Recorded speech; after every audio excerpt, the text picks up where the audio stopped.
नमस्कार दोस्तों, competitive exams अड्डा में आपका स्वागत है। इस वीडियो में हम पार्ट 4 फंडामेंटल ड्यूटीज़ के बारे में देखेंगे। तो दोस्तों, इसमें क्या क्या क्वेश्चंस आपके बन सकते हैं। तो सबसे पहले तो यही पूछा जा सकता है कौन से पार्ट में कंटेंट है। तो दोस्तों मैं आपको बता दूं कि 4A इसलिए है, ये ओरिजिनली जब हमारे कॉन्स्टिट्यूशन मेकर जो कॉन्स्टिट्यूशन बनाया गया था उस टाइम पे फंडामेंटल ड्यूटी जो है वो उसमें इंसर्ट नहीं की गई थी कॉन्स्टिट्यूशन में। तो ओरिजिनली जो है अगर पूछा जाए कि फंडामेंटल ड्यूटीज़ क्या कॉन्स्टिट्यूशन में थी, नहीं थी। ये बाद में जो है constitution amendment act 42nd constitution amendment act जो कि 1976 में हुआ था, उसके ज़रिए जो है इंसर्ट की गई थी। और इसको कहीं ना कहीं फंडामेंटल राइट्स या डीपीएसपी के आसपास ही इसको इंसर्ट करना था। तो पार्ट 4 जो था हमारा डीपीएसपी का था, इसके अंदर इंक्लूड करने के बजाय जो है एक नया जो है पार्ट बना दिया गया जिसको पार्ट 4A कहा गया। और इसी तरीके से डीपीएसपी का जो लास्ट आर्टिकल है वो आर्टिकल 51, और इस आर्टिकल में एक नया न्यू आर्टिकल 51A ऐड करके जो हमारी 10 फंडामेंटल ड्यूटीज़ थी, 10 फंडामेंटल ड्यूटीज़, उनको ऐड किया गया था। इसके बाद में एक अदर फंडामेंटल ड्यूटी जो है 11वीं फंडामेंटल ड्यूटी, वो 82nd कॉन्स्टिट्यूशन अमेंडमेंट एक्ट जो कि 2002 में हुआ था, ये किससे रिलेटेड थी? एजुकेशन से रिलेटेड थी, उसको इंसर्ट किया गया था। तो ध्यान रखने वाली बात यह है कि ओरिजिनली कितनी थी? 10 थी, और ये जो हमारा 42nd अमेंडमेंट एक्ट जो हुआ था 1976 में, जिसको मिनी कॉन्स्टिट्यूशन भी कहा जाता है, उसके थ्रू जो है इसको ऐड किया गया था। 11th जो फंडामेंटल ड्यूटी थी वो 82nd अमेंडमेंट एक्ट 2002 में जो हुआ था उसके द्वारा इंसर्ट की गई थी। तो ये क्वेश्चन जो है आपके बन सकते हैं, फंडामेंटल ड्यूटी से काफ़ी इम्पोर्टेंट है। और जो कमेटी थी वो थी स्वर्ण सिंह कमेटी। अब दोस्तों इसमें क्या है कि मेजर जो कंट्रीज़ हैं जैसे कि यूएसए हो गया और कनाडा हो गया, या हमारा फ्रांस हो गया, जर्मनी हो गया, तो ये जो कंट्रीज़ हैं इन्होंने अपने कॉन्स्टिट्यूशन में फ़ंडामेंटल ड्यूटीज़ जो है इंसर्ट नहीं की हुई हैं। हमने जो फंडामेंटल ड्यूटीज़ ली थी वो ली थी हमने यूएसएसआर के कॉन्स्टिट्यूशन से। तो यूएसएसआर के कॉन्स्टिट्यूशन से हम इंस्पायर हुए थे, फंडामेंटल ड्यूटीज़ को हमने वहाँ से लिया था। और काफ़ी कम देश हैं जिन्होंने फंडामेंटल ड्यूटीज़ जो है अपने कॉन्स्टिट्यूशन में रखी हुई हैं। इसमें जैसे जापानीज़ हैं, जो जापान का कॉन्स्टिट्यूशन है, उन्होंने भी अपनी फंडामेंटल ड्यूटीज़ का जो है कॉन्स्टिट्यूशन में एक पार्ट बनाया हुआ है। तो जापान हो गया, इंडिया हो गया, यूएसएसआर, इस तरीके की कंट्रीज़ ने फंडामेंटल ड्यूटीज़ इंसर्ट की हुई हैं अपने कॉन्स्टिट्यूशन। अब दोस्तों मैं आपको बता दूं कि जो फंडामेंटल ड्यूटीज़ हैं उसकी ज़रूरत आखिरकार पड़ी क्यों। तो 1975 में जब इमरजेंसी का टाइम था तो इंदिरा गांधी जी ने एक कंसर्न अपना बताया स्वर्ण सिंह जी को कि अगर हम इस तरीके की इमरजेंसी लगती है तो देश में देखिए काफ़ी जो है उथल पुथल हुई थी, और पब्लिक प्रॉपर्टी को काफ़ी नुकसान पहुंचा था, प्राइवेट प्रॉपर्टी को भी काफ़ी नुकसान पहुंचा था। इन चीज़ों से बचने के लिए जो है कुछ डायरेक्टिव्स जो हैं कुछ डायरेक्टिव जो है कॉन्स्टिट्यूशन के ज़रिए लोगों को देना चाहता था, और इन्हीं डायरेक्टिव्स को फिर फंडामेंटल ड्यूटीज़ कहा गया। तो ये जो है रिकमेंडेशंस थे स्वर्ण सिंह जी द्वारा, और फिर इनको जो है 1976 42nd अमेंडमेंट एक्ट द्वारा इंसर्ट कर दिया गया। दोस्तों इसमें इम्पॉर्टेंट चीज़ क्या है कि स्वर्ण सिंह जी द्वारा कुछ ऐसे भी प्रोविज़न्स रिकमेंड किए गए थे, जैसे कि टैक्स देना भी एक ड्यूटी, टैक्स देना भी फंडामेंटल ड्यूटी बना दिया जाए, या अगर कोई इसको फॉलो नहीं करता है तो उसको क्या किया जाए, उसको जो है पनिशमेंट मिले, पेनल्टी मिले। तो इस तरीके के जो प्रोविज़न्स थे वो कांग्रेस ने नहीं माने थे। और फाइनली जो है 10 प्रोविज़न्स जो हैं वो हम देखेंगे कि 10 ओरिजिनल प्रोविज़न्स कौन कौन से थे, फंडामेंटल ड्यूटीज़ हमारी कौन कौन सी मानी गई थी, और एक जो बाद में 82nd कॉन्स्टिट्यूशन अमेंडमेंट एक्ट में इंसर्ट हुई थी वो कौन सी थी।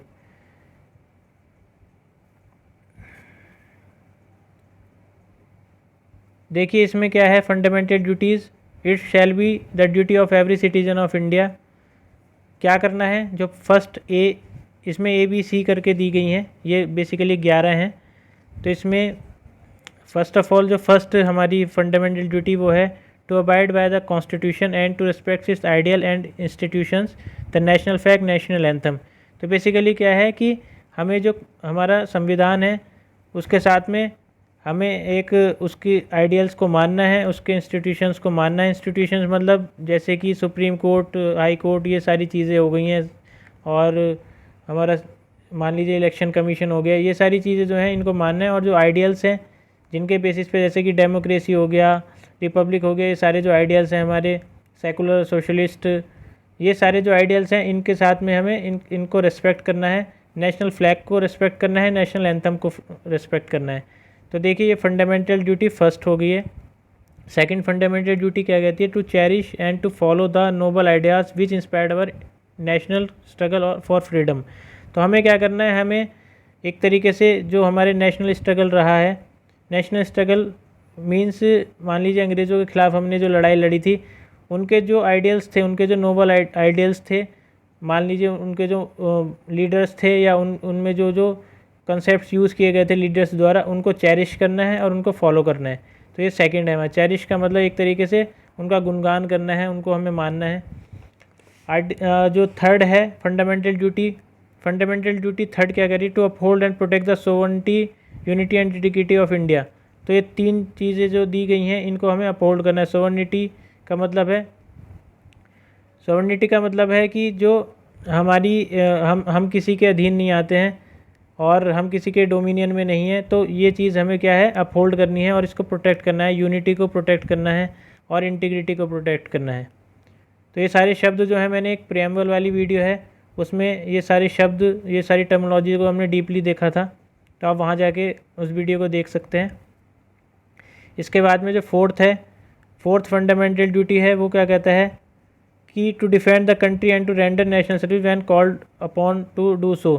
तो देखिए काफ़ी इंटरेस्टिंग है, अगर वॉर हो जाए चाइना से, पाकिस्तान से, इवन किसी से, अमेरिका से वॉर हो जाए, तो हमें क्या करना है, अपनी कंट्री को डिफेंड करना है और हमें नेशनल सर्विस देनी होगी अगर हमें बुलाया जाता है तो हम इसको देखिए, ये बेसिकली फंडामेंटल ड्यूटी है, ये हमारे अंदर की भावनाओं के साथ जुड़ी हुई है। और ऐसा नहीं होगा कि अगर हमें बुलाया गया तो हमें जेल में डाल दिया जाएगा, पेनल्टी हम पे लग जाएगी या कोई पनिशमेंट मिलेगा, लेकिन ये हमारी एक तरीके से ड्यूटी है कि इस तरीके से अगर कोई भी चीज़ होती है तो हमें अपनी कंट्री को बचाना है। इसके बाद में फिफ्थ क्या कहता है, फिफ्थ है कि टू प्रमोट हारमनी, हारमोनी हमें प्रमोट करनी है, स्पिरिट ऑफ कॉमन ब्रदरहुड और among all the people of India, transcending religion, इन सब चीज़ों से ऊपर उठ के हमें क्या करना है, भाईचारे बना के रखना है। रिलीजन मतलब जो हमारा धर्म है, हिंदू मुस्लिम सिख, इससे ऊपर उठ के लिंग्विस्टिक, मान लीजिए हमें इन चीज़ों से ऊपर उठना है कि ये साउथ से है या ये नॉर्थ से है, इस तरीके के जो डिस्टिंक्शंस होते हैं, जो डिविजन्स होते हैं, उनसे ऊपर उठ के रीजनल और सेक्शनल डाइवर्सिटीज़ से ऊपर उठ के हम कहने लगे ये तो एसटी है, ये ऐसे, इन सब चीज़ों से ऊपर उठ के जो है हमें क्या करना है, हारमोनी और कॉमन ब्रदरहुड को जो है प्रमोट करना है। और एक चीज़ इसमें क्या है, जो फंडामेंटल ड्यूटी फिफ्थ है, उसमें वीमेन से रिलेटेड भी है कि renounce practices derogatory to the dignity of women. तो ऐसी जो भी प्रैक्टिसेस जो कि किसी औरत की डिग्निटी को क्या कर रही है, डेरोगेट, उसकी डिग्निटी को क्या कर रही है, चोट पहुंचा रही है, तो ऐसी प्रैक्टिसेस को हमें क्या करना है, रिनाउंस करना है, उनको छोड़ना है, उनसे हमें दूर रहना है। जैसे कि सती प्रथा थी, सती प्रथा हो गई, जो वीमेन होती थी वो जिंदा, अगर डेथ हो जाए उसके हस्बैंड की तो जिंदा वो जला दिया जाता था उसको। तो इस तरीके की प्रैक्टिसेस को क्या है, डेरोगेटरी प्रैक्टिसेस को क्या करें, रिनाउंस करना है। इसके बाद में जो सिक्स्थ फंडामेंटल ड्यूटी है हमारी, वो है to preserve, to value and preserve the rich heritage of our composite culture. तो देखिए जो हमारा कल्चर है, कंपोजिट कल्चर है हमारा, उसके क्या करना है, हमें उसको प्रिजर्व करना है, उसको वैल्यू करना है।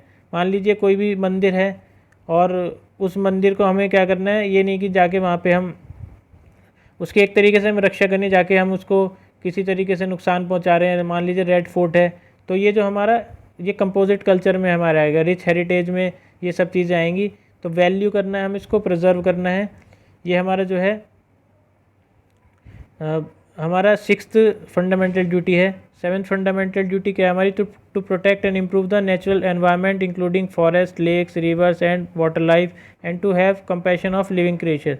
तो देखिए इसमें क्या है कि हमें अपने एनवायरनमेंट को, नेचुरल एनवायरनमेंट को बचा के रखना है। ये नहीं कि हम अंधाधुंध पेड़ काट रहे हैं या ज़रूरत ना होने पे भी हम कोई ऐसा नेचुरल रिसोर्स यूज़ कर रहे हैं बहुत ज़्यादा, जैसे कि अभी ये फंडामेंटल ड्यूटी है, बेसिकली लीगली बाइंडिंग नहीं है लोगों पे। इसलिए क्या है, आप देख सकते हैं कि जो अंडरग्राउंड वाटर है उसका मिसयूज़ किया जाता है, उसको बहा जाता है समरसेबल के ज़रिए। तो ये सब चीज़ें अगर एनफोर्सेबल होती, कुछ लॉज इसके उनसे रिलेटेड बने हुए हैं लेकिन प्रॉपर्ली जो है वो इन फंडामेंटल ड्यूटीज़ से जो है रिलेट नहीं कर रहे हैं और वो फॉलो भी नहीं होते हैं। लेकिन फंडामेंटल ड्यूटी हमें ये बताती है कि हमें नेचुरल एनवायरनमेंट को क्या करना है, प्रोटेक्ट करना है, इम्प्रूव करना है।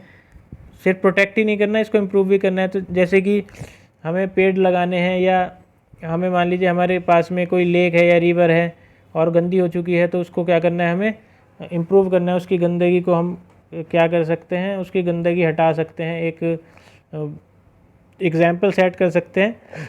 और मान लीजिए वाइल्ड लाइफ है, तो ऐसा नहीं है कि हम जाके जो है किसी भी वाइल्ड में जो एनिमल्स रह रहे हैं उनको हम मार देंगे, इस तरीके की चीज़ें होंगी। तो ये जो है हमें हमारी फंडामेंटल ड्यूटी है। और कंपैशन भी दिखाना है क्रिएचर्स के थ्रू, क्रिएचर्स को, हमारे लिविंग जो क्रिएचर्स हैं उनको कंपैशनेट होना चाहिए हमें उनके प्रति। इसके बाद में जो है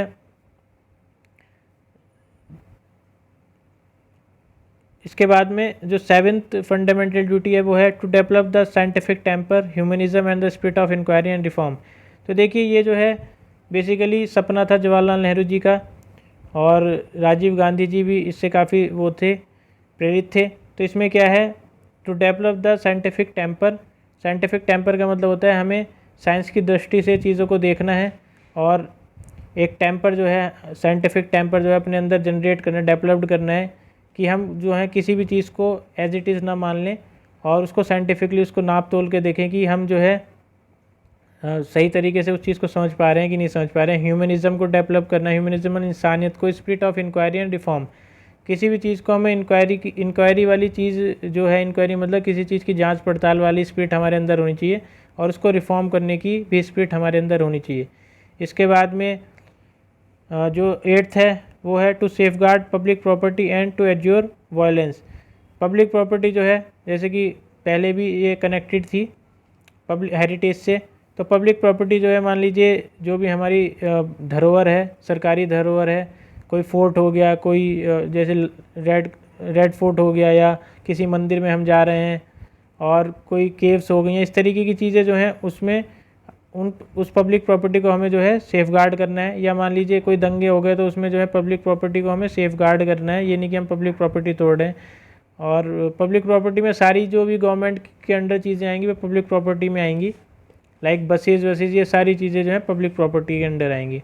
and to abjure violence. Abjure violence मतलब है कि हमें अहिंसा से जो है, हिंसा से जो है बच के रहना है, उससे बचना है हमें, एब्ज्योर करना है हमें, उससे एब्सट्रेन करना है।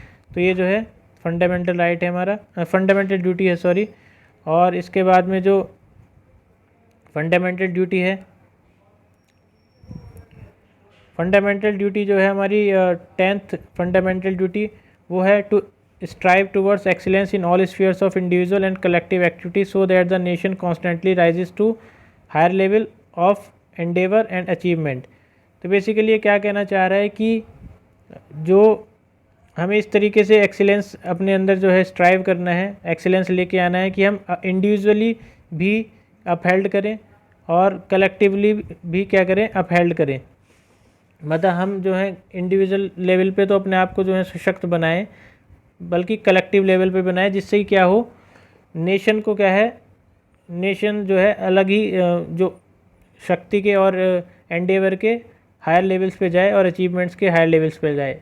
इसको हम शॉर्ट तरीके से समझ सकते हैं कि हमें मान लीजिए जैसे कॉमनवेल्थ गेम्स हो रहे हैं, तो कॉमनवेल्थ गेम्स में हमें क्या करना है, इंडिविजुअली भी हम उस अच्छे से अपने आप को क्या कर सकते हैं, अपहेल्ड कर सकते हैं। और देश के लिए तो अगर हम मेडल लेके आते हैं तो वो देश का नाम तो वहाँ पे होगा। तो higher level of endeavour and achievement, ये हमारी फंडामेंटल ड्यूटी है।